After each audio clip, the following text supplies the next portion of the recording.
ஒரு ஊரில் விவசாயி ஒருவன் வாழ்ந்து வந்தான். அவன் தினமும் தோட்டத்துக்கு தேவையான தண்ணீரை வெகு தூரம் சென்று கொண்டு வருவது வழக்கம். ஒரு குச்சி, அதன் இருமுனையிலும் பானை, இப்படியே பலகாலம் தண்ணீர் கொண்டு வருவது அவனுடைய வழக்கம். இப்படி தண்ணீர் கொண்டு வரும்போது ஒரு பானை உடைந்து விட்டது. உடைந்த பானையிலிருந்து தண்ணீர் சிந்தியபடியே வந்தது தினமும். விவசாயியும் இதை பெரிதாக எடுத்துக்கொள்ளவில்லை.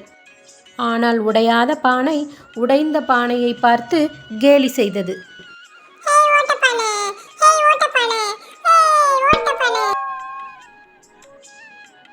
பொறுத்து பொறுத்து பார்த்த உடைந்த பானை விவசாயியிடம் நேரடியாகவே பேச ஆரம்பித்தது.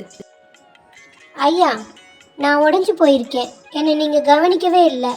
உங்களுக்கும் சிரமம், வழி நெடுக தண்ணி சிந்திக்கிட்டே வரேன். அது மட்டும் இல்லாமல் எனக்கு அவமானமாக இருக்குது, அதை சரி பண்ணி கொடுங்க அப்படின்னு சொல்லி அழுது புலம்புச்சு பானை. ஹேய் பானையே, நீ உன்னை கவனிச்சியா? நீ சிந்திட்டு வந்த தண்ணியால வழிநெடுக வண்ண வண்ண பூக்கள் பூத்து கிடக்கு. எவ்வளவு அழகா இருக்கு பாரு.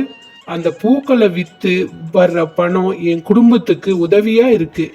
இவ்வளவு அழகான தோட்டமும் வருமானமும் உன்னாலதான் கிடைச்சிருக்கு. உன் குறைய நினைச்சு நீ வருத்தப்படாத பானையே, நீ எனக்கு நல்லதுதான் பண்ணியிருக்க. பானைக்கு இப்போது மிகுந்த சந்தோஷமா போயிடுச்சு. என்னிடம் குறை இருந்தாலும் நிறைய நல்லது செய்திருக்கிறேன் என்று மிகவும் சந்தோஷப்பட்டது பானை.